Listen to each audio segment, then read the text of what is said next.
Atualmente existem 193 países oficiais no mundo e mais 2 observadores, que são a Palestina e o Vaticano. E existem mais de 7.168 idiomas e dialetos espalhados por todo esse planeta. Gente, é coisa pra caramba.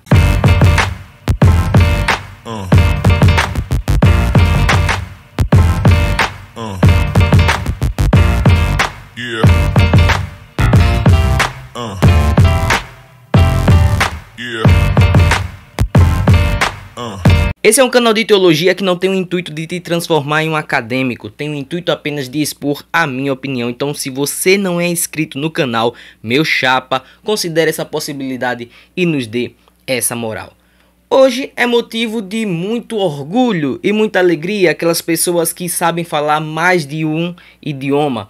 Inclusive, isso pode ser um bom acréscimo para o seu currículo, né? No mercado de trabalho. Geralmente as empresas procuram quem é bilíngue, quem sabe falar vários idiomas. Se souber falar o inglês, melhor ainda, você vai estar num patamar diferenciado, bem melhor que todas as outras pessoas desse planeta. Então hoje você pode se exaltar e dizer assim: cara, eu sou muito fera.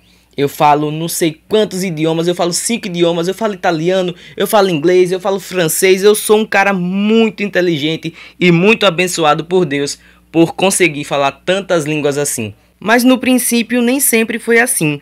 O padrão de humanidade perfeita, obediente e temente ao Senhor que havia naqueles tempos era um padrão de uma língua só. Então talvez você se pergunte: caramba, e de onde que vem tantos países? De onde que vem tantos idiomas e dialetos espalhados por esse planeta? A resposta é apenas uma: da desobediência do homem e de seu coração pecaminoso e orgulhoso. Nós vamos ver isso bem detalhado lá no livro de Gênesis, o livro das origens, que conta o princípio de todas as coisas. Vamos dar uma lida para a gente observar como que surgiram esses vários dialetos e línguas que são espalhadas hoje por todo o mundo. Em Gênesis capítulo 11, nós aprendemos sobre a história da Torre de Babel. Então, a Bíblia vai dizer o seguinte, no seu capítulo 11, versículo 1. Houve um tempo em que todos os habitantes do mundo falavam a mesma língua e usavam as mesmas palavras. Ao migrarem do leste, encontraram a planície na terra da Babilônia, onde se estabeleceram. Começaram a dizer uns aos outros: venham, vamos fazer tijolos e endurecê-los no fogo. Naquela região era costume usar tijolos em vez de pedras e betume em vez de argamassa. Depois disseram: venham, vamos construir uma cidade com uma torre que chegue até o céu. Assim ficaremos famosos e não seremos espalhados pelo mundo. O Senhor, porém, desceu para ver a cidade e a torre que estavam construindo. Vejam, disse o Senhor, todos se uniram e falam a mesma língua. Se isto é o começo do que fazem, nada do que se propuserem a fazer daqui em diante lhes será impossível. Venham, vamos descer e confundi-los com línguas diferentes, para que não consigam mais entender uns aos outros. Assim, o Senhor os espalhou pelo mundo inteiro, e eles pararam de construir a cidade. Ela recebeu o nome de Babel, pois ali o Senhor confundiu as pessoas com as línguas diferentes e as espalhou pelo mundo. Então aqui nós vemos a passagem de um povo que queria construir uma cidade muito magnífica, e nessa cidade tinha uma torre. E eles disseram assim: vamos construir uma torre que ela chegue até o céu. A gente sabe que, obviamente, o céu onde Deus encontra-se não é um lugar muito alto, mas é uma dimensão diferente.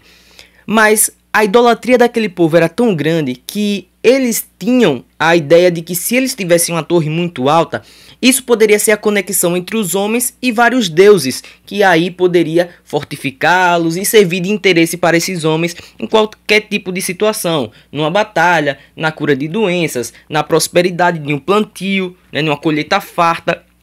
Então o coração do homem estava muito idólatra. E eles disseram: vamos nos unir, vamos construir uma torre tão alta, de forma que nós não seremos espalhados pelo mundo. De outra sorte, eles estavam querendo dizer, de forma que seremos invencíveis, imbatíveis. Nós seremos os imortais. Não precisaremos de mais nada, seremos autossuficientes, porque já teremos força suficiente e um meio de contato com deuses que suprirão as nossas próprias necessidades.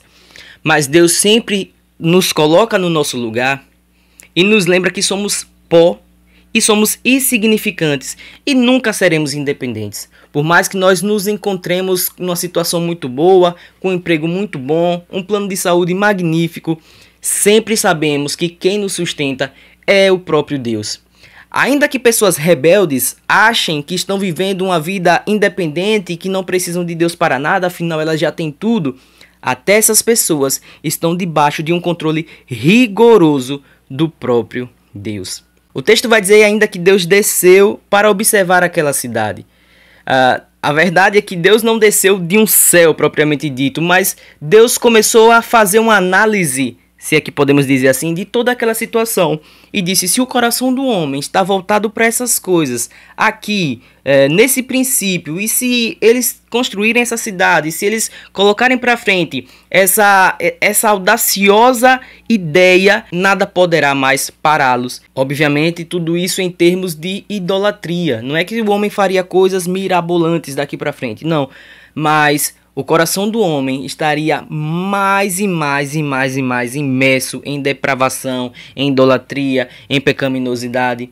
Então Deus decide fazer algo, confundir a língua daquele povo. Cada um começou a falar em um idioma diferente e Deus os espalhou para todo mundo, no mundo inteiro, em cantos diferentes.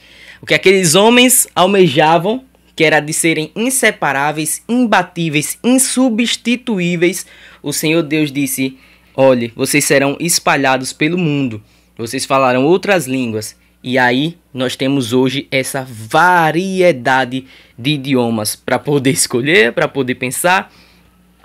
O fato é que nós temos que tirar algo de lição disso tudo. É que tudo está debaixo do controle de um Deus que é soberano. E assim como várias pessoas fazem hoje, fizeram antigamente e sempre farão. Pessoas que tentam viver suas vidas apartada de Deus, apartada de um senhorio que é o senhorio que Cristo exerce sobre todos nós, sobre toda a humanidade, sobre todas as suas criaturas. Nada pode fugir do controle de Deus. Tudo está rigorosamente embaixo do controle de Deus. É o próprio Deus que nos sustenta. Se o Senhor Deus tirar a sua mão desse mundo, nós entramos em um colapso muito forte e muito grande. Até as leis naturais que nós conhecemos nas escolas, estudando nas faculdades, tudo isso foi dado por Deus para que o mundo fosse regido por essas leis. Mas essas leis, elas não simplesmente cumprem uma função à parte de Deus, mas o próprio Deus atua de maneira ativa sobre essas leis, para que o mundo fique debaixo do seu controle e do seu senhorio. Se você acordou nessa manhã de segunda-feira, ou não sei em que dia você está assistindo esse vídeo, saiba, a sua situação, não importa se boa, não importa se ruim, ela não fugiu do controle de um Deus que é soberano, um Deus que nos primórdios foi capaz de descer e observar aquela terra. Esse é o mesmo Deus que sonda o seu coração, que sonda a sua vida, que sonda os seus intuitos e as suas motivações. Que a sua motivação possa ser apenas uma: glorificar a Deus e alegrar-se nele para sempre. O salmista que escreve o Salmo 139, ele vai dizer mais ou menos assim: para onde eu posso me ausentar da presença de Deus? Se eu me esconder no mais profundo mar, o Senhor está lá. Se eu fizer a minha cama lá nos céus, o Senhor está lá. O Senhor tem contado no seu livro todos os dias da minha vida. Então, saiba, não importa o que você faça, você não vai fugir do controle de Deus. Você não será um ser autônomo. Lembra quando Jonas tentou ser autônomo e desobedecer à voz de Deus? Deus enviou literalmente um grande peixe para que pudesse engoli-lo. E se um animal foi capaz de engolir Jonas, o que é que o próprio Deus diretamente não pode fazer? Então, fiquem com Deus. Espero que vocês reflitam sobre essa palavra. Óbvio que isso não é um empecilho para você aprender vários idiomas. Do contrário, já que o ser humano é um ser humano caído e depravado e pecaminoso, nós precisamos nos submeter às novas regras que regem o mundo. E uma dessas regras é: precisamos aprender o máximo de línguas possíveis para que a gente possa ser bem sucedido, né, no mercado de trabalho e em outras coisas. Fiquem com Deus e até a próxima.